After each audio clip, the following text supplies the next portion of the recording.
talk about the improbability of the results of the recent election presidential count. He is seasoned at analyzing numbers, and he's been working as a data analyst and consultant for over 30 years. Engineer Daly. Okay, can you see my screen, guys? Yes. Okay, hold on. Actually, at the end of my presentation. All right. So the title of my presentation was the 2022 Philippine election an example of a perfectly executed campaign or the greatest scam ever? So, and I'm just going to show you some numbers that I've seen based on the published results of the election. Okay, so the topics I'll be covering is senator versus president vote count, then the accusation that we might have a lackluster set of senators. We're going to compare 2022 and 2016 election results, and last is I'll have a what-if analysis based on the data that I'm showing. Okay, so topic one is senator versus vote count. So historically, from all the elections since the People's Power in 1986, the senators tend to get more votes than the winning president. As you can see here in 2016, the top three senators beat out the President Duterte. In 2010, the first five senators beat out the president. 2004, the first four senators beat out the president. 1998, the top three beat out the winning president. And in 1992, the top 15 beat out the president. Okay, now what happened in 2022? In 2020 or 2022? Sorry, my heading's wrong. So in 2022, BBM actually got 15% higher than Robin Padilla, which was the highest senator. So he beat out all the senators, including the number one senator, which is unprecedented and has never happened before. So just for information, we vote for 12 senators and just one president. This is why historically the senators have more votes than the president, not the other way around. Okay, so what I can't explain is how BBM was able to get more votes than even the number one senator, which is Robin Padilla. Okay, so my lesser senators. So an argument has been made that possibly the reason why this happened was because the list of senators for this year's election wasn't as good as it was in the previous elections. So let's see what the numbers tell us.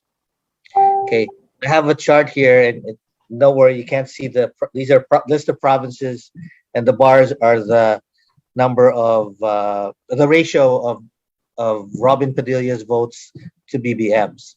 So the higher the ratio means the more votes Robin had over BBM. Okay, and Robin had more votes than BBM in only 20% of the provinces. Okay, those are the bottom here on the chart, and the red line is the 100% mark. That's where Robin got more votes than BBM. Okay, historically, it's usually the other way around. It's usually 80% of the provinces, the senators are going to have more votes than the winning president. Okay, so again, this year's election was a little bit unprecedented, and it's never happened before. Okay, and coincidentally, in 73% of the provinces that Lenny won, okay, again, if you look at that square at the bottom, Robin had more votes than BBM.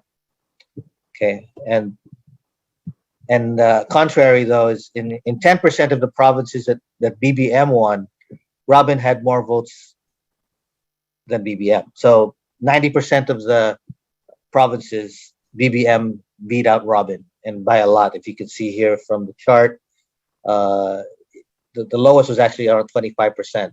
So Robin got 25% of the votes that BBM got. So BBM got 4 times more votes than Robin did. And starting at this level here, it started to, Robin's vote versus BBM started to decrease. Okay, again, it's possible that that happened, but it's highly improbable. Okay. Let's look at the bottom 24 a little closer.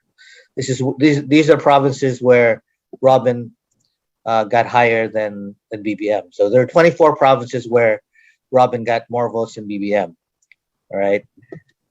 11 of these provinces of the 24 were provinces where Lenny won. Those are the orange bars. And coincidentally, Lenny only won 15 provinces according to the election results.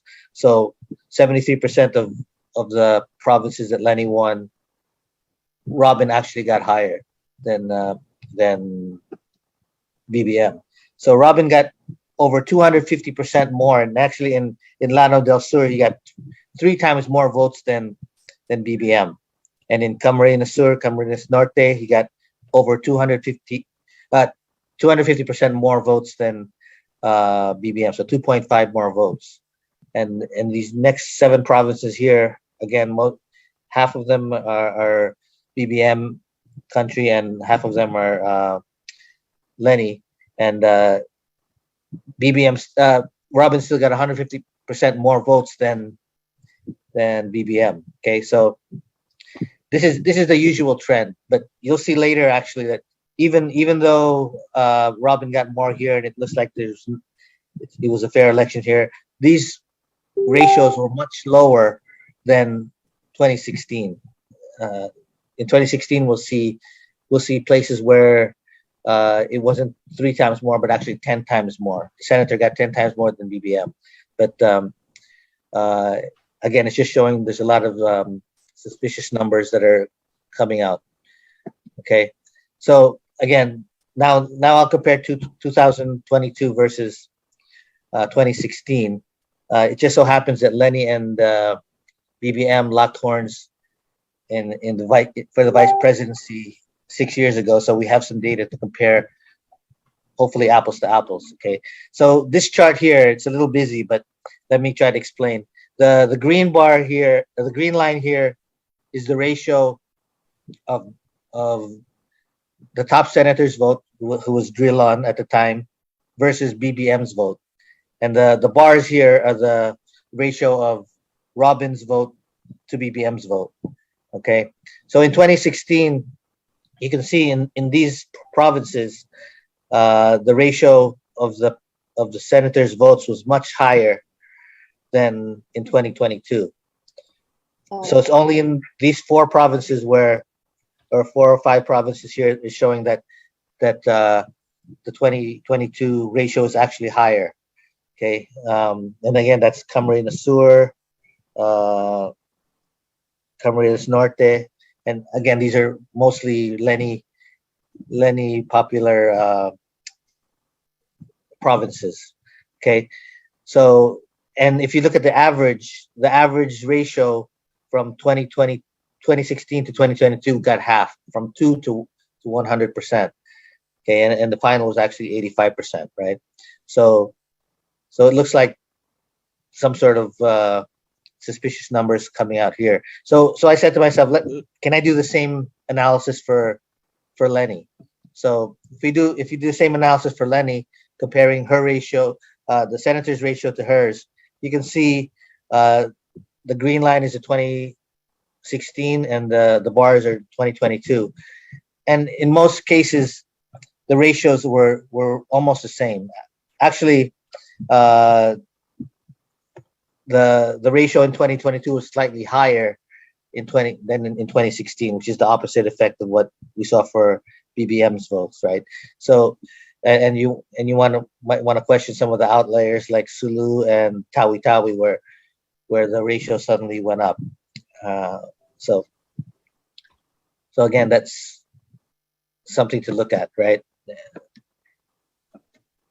All right. So my last topic would be what if sensitivity analysis, right? So as I said earlier, the ratio for the top senators to the winning president historically ranged from 1.1 to 2.23.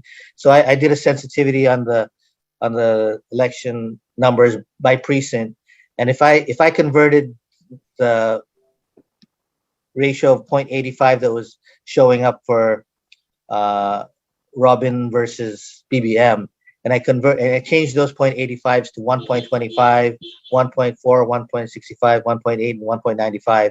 I get these following adjusted numbers for BBM. So that means that even at 1.25, okay, if we adjusted the ratio of the senator's votes to BBM's votes, implying that there might have been some padding in the BBM votes, BBM's votes would have lost 11 million votes. From 31, it would have gone to 20 million. All right. So that's just at the 1.25. I'm not even going to 1.4 to 1.95 here. Okay. So if half of these 11 million votes were actually Lenny votes, as you can see from this graph, the election would have actually been 20.1 million to BBM versus 20.5 million for Lenny. Enough to swing the needle. So again, this is just a what if analysis, but even if we don't take the whole 11 million, we can see that there's a possibility that the numbers could have swung the other way.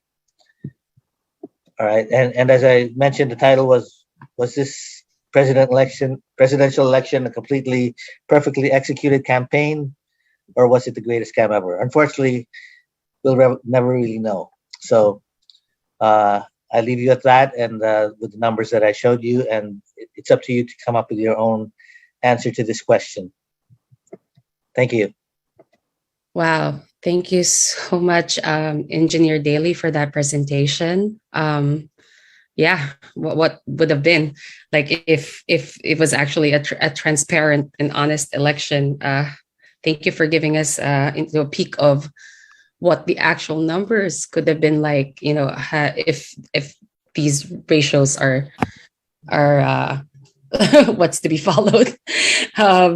Anyway, for our last speaker, we have Professor Walter Mebane.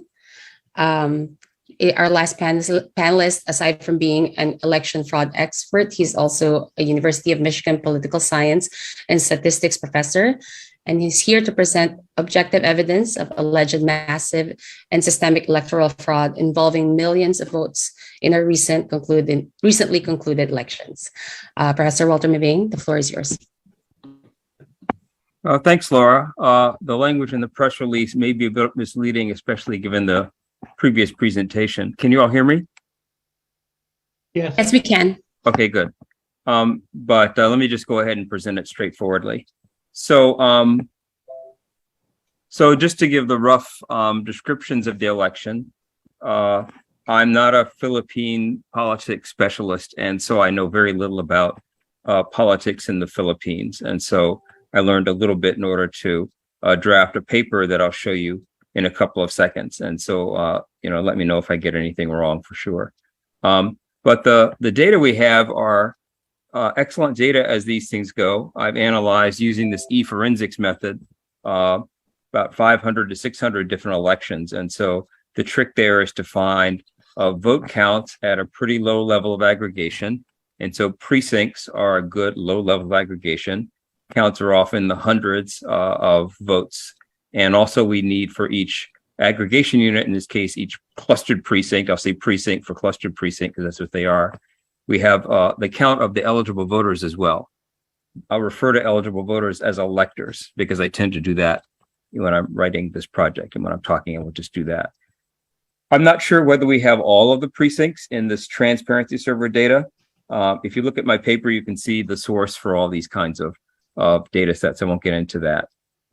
But you see there's 106,008 precincts in the transparency server. I assume this is the transparency media server, but the files I saw just had transparency server. I assume it's the same thing. While the eligible voter data from the project of precincts data had 107,785 precincts. So I'm not sure whether we have all the precincts in the vote count data that I have analyzed, but it could be that some of these precincts don't exist or weren't used.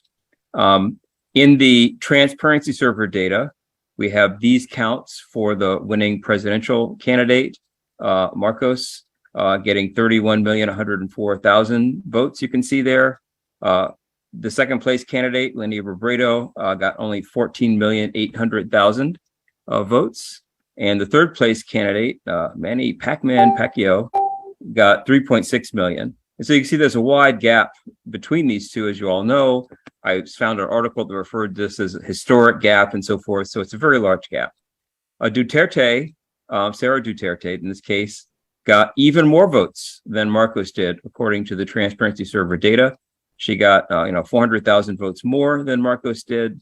Her second and third place candidates, however, themselves were closer to one another. You can see 9 million and 8 million votes. And so as a political scientist, I'm primarily a political scientist. They also have an appointment in statistics here at Michigan and various other affiliations. But as a political scientist, the key thing about this election is that reportedly, that is in the reports I read, there was a big alliance between Marcos and Duterte. I read said it was supported by leading past prominent Filipino politicians and elites and so forth. And so this seems to be the distinctive political thing that to a political scientist would say that if nothing else was going on would explain why we have these huge historically, or at least recent historically, large and excessive vote counts for both president and vice president. It's because of the alliance. And the alliance would also have the feature that it would, if effective in the way that the article suggests, and as the vote counts might suggest on a one reading of the election, convince many voters, instead of voting for the second place candidate, Lenny Robredo, for president, or other candidates. I don't know if they didn't run or they didn't get the votes they would have gotten otherwise, but it convinced many electors, argument would go, to shift their votes and instead vote for one of these two candidates for president and vice president. And they do that in a coordinated way. And so that's all acting strategically. And so that's, to my mind, the dominant, unusual feature of this election. I'll argue in a minute that this is really different from what you see in the 2016 election, even though I'll make that argument really briefly. And so I'm using eForensics. And just very briefly here, I'm not going to try to explain how eForensics works. If you want to, eForensics briefly is a Bayesian model. Bayesian is a type of statistical analysis or approach. It comes with a computational method, gives us statistical estimates from a particular model. And the main idea in the expression of the model is that for a particular candidate, in this case, we say that candidate is the, quote, leader, close quote, and that candidate can benefit from eForensics frauds. And they can do that in two different ways. One is they can manufacture votes, that is from abstentions. So these are electors who actually didn't vote, but had votes counted for them, as it were. Some cases it's called ballot box stuffing or ballot stuffing, I suppose. The second mechanism that the model implements or operationalizes is the leading candidate can steal votes from opposing candidates. And so this paper, Mebane 2022-22A, I'll just show it to you. Here it is right here. And so this paper has a date on it of March 6, 2022. I actually wrote this on July 11th of 2021, but I fixed a typo and the LaTeX system changed the date. But this paper is devoted to trying to argue that the eForensics method produces valid estimates of election frauds in the sense of malevolent distortions of voter intentions. However, it's imperfect because it also responds to, gives kind of false positives if there's strategic behavior and if there are election irregularities. And so I'll just gesture and say, see, it's got lots of math and everything. But if you want to see that paper, the link for it is at the end of these slides, and I'll show you that link in a second. Okay, so I want to go back here and go full screen. All right, so we use precinct counts in this case of votes and electors, and we have posterior means and credible intervals, which are things like this is the point estimate, the particular value, that's kind of the best summary of the estimates for things. That's this Bayesian terminology here. For this model claims to estimate the actual number of eForensics fraudulent votes. And I use eForensics fraudulent because I said there's this ambiguity with false positives due to strategic behavior, which is going to be an important result in this particular election. And so e-forensics fraudulent does not necessarily mean, malevolent distortion of voter intentions or genuine frauds, as I like to say. But one of the types of e-forensics frauds is very much more likely to be this kind of bad acts, malevolent behavior rather than strategic behavior. The actual paper that discusses the Filipino election here, I also have a paper about that, and this is the URL. You can get this paper. If you try to get it, please be aware it's a pretty big paper. It's like 46 megabytes, and I've heard reports that some people have trouble downloading it. So be patient if you're trying to download it, and it may or may not work to read it on your phone because it has some gigantic figures on page 6 and page 9 of the paper. What that paper looks like, this is sort of the first page, what that paper looks like if you go to that URL. All right, so that has more details than I'm going to spend time talking about here. I'll just give the top level summaries of the results here. So if we look at the precincts that have usable data and the ones that are not included here, these are a subset of the transparency server data, and the ones that are omitted actually had counts of 0 for the number of electors and the number of votes cast, so they actually couldn't be used. And what we have from eForensics are estimates of the number of eForensics fraudulent precincts and the number of eForensics fraudulent votes. And we also have a breakdown in the eForensics fraudulent votes of the estimated number of manufactured votes, which are these, fake votes from electors who actually didn't vote, but were counted as voting. And we also have stolen votes, and therefore a total of eForensics fraudulent votes. And the question is interpreting these eForensics estimates. We have 2 different levels of these eForensics frauds called incremental and extreme frauds. I'll just say the extreme frauds are bigger, and the extreme frauds are almost always in the hundreds of elections that I've looked at, tied to bad acts, malevolent behavior, voter intimidation, ballot box stuffing, violence. I mean, that kind of really bad acts, election frauds. The incremental frauds are often more ambiguous. And I'll play that up in just a second, or emphasize how that applies to this election in just a second. So if we look at all of out of the 105,649 precincts, we have 2,079 precincts that have extreme frauds, and therefore my interpretation is they're really measuring that we have malevolent distortions or genuine frauds in those 2,079 precincts. And that's about 416,000 votes for Marcos that were produced by these genuine frauds. We have more than 10 times that number, 25,144 precincts estimated by the eForensics model as having incremental frauds, or these kind of smaller things. And these are more ambiguous. If we look at the number of votes that are tied to these 25,144 precincts that have these incremental frauds, the estimated number of fraudulent votes in those precincts was 1.7 million and change. And so the issue is that certain signs in the estimated pattern, and I won't get into the details of how that is now. You can see the paper. It turns out to be the values of particular coefficients estimated in the model, suggest that these 1,700,000 votes are produced by a mix of manufactured votes, which come from, bad acts or malevolent distortions, genuine frauds, and this is about a third of those, and about 2/3 of these 1.7 million votes are probably results of the giant alliance, and therefore symptoms of strategic behavior by electors who decided to switch their votes between candidates. And so that's the story about the Marcos vote.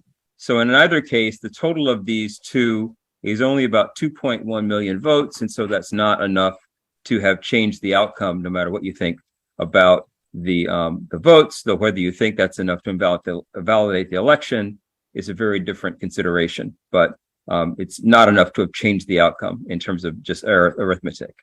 For vice president, this is the votes that are for Sara Duterte.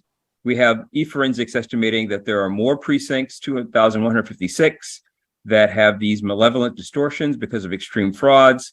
and it's slightly more votes than for Marcos. It's 467,000 votes. And the precincts that have incremental fraud is actually less than half of those for Marcos. It's only 11,310 and only 700, I don't know if this is only or not, but it's only 800,000 votes for Duterte that are again produced by this mix of about 1/3 of these are due to this fake turnout, and the other 2/3 are probably related largely to the strategic behavior. Just to compare to the 2016 election, I happen to have data from 2016 that I think our discussions with a couple of people here have said these are comparable results. I don't have complete data for 2016, but I have analysis of the presidential election in 2016. And you can see that in 2016, there are only 1,432 precincts out of 88,000 precincts in that case that are fraudulent. And that's compared to, 27,000 precincts that are e-forensics fraudulent in 2022. So again, that's 1,432 compared to like 27,000 later. And the number of fraudulent votes is much smaller. You can see that the total number of, this is for Duterte only. I just showed that here. I also have the results for vice president if you're interested, but I didn't put them in the paper, nor did I put them on my slides here. Duterte only got Rodrigo this time for president, only was estimated as having 225,000 fraudulent votes, which is not enough to change that election outcome, even though the election there was much closer. For vice president, the election was really close, and so that might lead to a further discussion in 2016, but I didn't play that up in this particular paper because I don't have really complete data. And you can compare that to the 2022 election, which is vastly bigger. So I attribute this difference between these two elections as the fact that in 2016, there was no alliance, no giant cooperative arrangement. And in 2022, we had this alliance, which apparently was effective if I put my political science hat on. Looking at the variation across precincts, of course, the candidate support varies across precincts, across provinces, I meant to say. So we look across provinces. I have in the paper more details about their vote variation, but here I'm looking at the variation in these e-forensics frauds. And so in the top graph, you can see the kind of vertical line showing the proportion of the votes for Marcos that are incrementally fraudulent, which is this kind of moderate level of fraud that's a mix of manufactured votes and strategic behavior. At least that's my interpretation. And you can see it's pretty large. Here we have a precinct where it's like 30% of the votes are due to this incremental fraud. But again, it's unclear whether all of this, say 2/3 of it, roughly speaking, is due to the strategic alliance. But if you look at the extreme frauds, and these are probably not due to strategic behavior, we have fewer provinces with notable proportions of frauds. But here's one that is more than 35, almost 40% of the votes for Marcos are due to this extreme fraud, malevolent behavior, genuine bad acts. These are kind of alphabetical. And so if you look at the paper, you can get the names of the provinces that go with the numbers here. I just didn't try to put them on the same graph. I apologize for that. But if you look at Duterte, just to make the point, there are fewer incremental frauds, but still some notably high ones. And the extreme frauds are, pretty prevalent. This one province with very high is high for both Marcos and for Duterte. And in fact, if you compare the two candidates, overall, the frauds, if you combine incremental and extreme, they're correlated between the two candidates, these proportions, which is just a illustrative number, product moment correlation of 0.64, which is kind of a moderate association. The incremental frauds are less correlated between the two than the extreme frauds, which are very highly correlated, 0.86. Here's a listing of the provinces that have extreme frauds for both of the candidates, and this Sultan Kudarat, the Sulu is the province that has that 40% nearly extreme frauds for both candidates. I have no idea where these provinces are, who has high support in them, but I'm sure all of you know more about this than I do in terms of interpreting. So that's the main message I want to say. Just very briefly, I have here the references to the two papers, and these are the URLs for the, you can photograph this picture if you want to get the URLs, or send me email or something if you lose this. But here's the paper about the Philippine election. And you see it's got Philippines 2022 in the name. And this is a general paper that's a extremely terse attempt to evaluate whether the e-forensics method is any good. My conclusion from this analysis is that it's actually pretty good, though it does have ambiguities due to strategic behavior. I'm this summer trying to write a book about this. So in a next year or something like that, look for the book on the shelf. You'll see the longer discussion, and that probably will include a discussion of this Philippine example.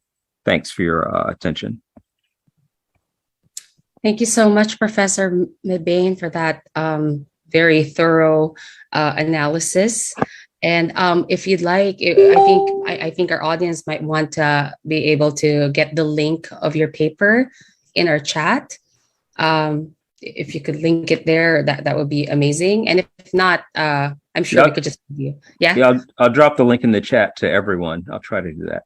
That'd be awesome. And we'll look out for your book as well. Before we go into the question and answer portion of our panel, I would just like to remind everyone that we unfortunately have reached our 500-person limit. So if you have friends and family trying to get into the Zoom, unfortunately, we're completely capped, but it's being live streamed right now at facebook.com/USFGG. We are live streaming so they could watch it through there. All right, so without further ado, let us start our question and answer portion. We have 15 minutes for this, so we got to get going. Our first question is from, sorry, I lost my place in it. It's from Miss Elizabeth Carranza, is that right? Okay, hold on. Too many questions, sorry. Everyone just started messaging me all at once. Okay, so this is from Canadian, this is from Miss Veronica Caparas from Vancouver, Canada. What is the course of action that we are to take after this expose? She writes for CanadianFilipino.net. Can anyone have an answer for that? Can we put Mr. Lechica also in the spotlight? Tech support. There you go. Are we the right people to ask about that? What are we to do? What's next? We have all this data. What is next? Yes, Laura. Yes, like we discussed previously in preparation for this press conference, is that this is more than an academic exercise. Looking back, we are preparing for the midterm elections in 2025 and 2028, the presidential elections. So lessons learned, as pointed out by Phil and Walter and Gus, we have to take steps to ensure an accurate and fair elections in the midterms in 3 years. So based on the analysis by Phil especially, we should push hard on the recommendation of Mr. Gus Lagman to change the automated election system into a hybrid system where we do manual counting at the precinct level to ensure accuracy and transparency. So with that in mind, we have to work closely with our allied groups in the Philippines, to work with the COMELEC and hopefully get the Philippine, Senate and House to look at the recommendations and adopt them. So that would be, I think, my recommendation that to our allies in the Philippines and our concerned leaders online. Kailangan natin kumilos. We should raise this issue quickly with the COMELEC, and hopefully there will be face-to-face meetings in the Philippines to review Mr. Lagman's recommendation.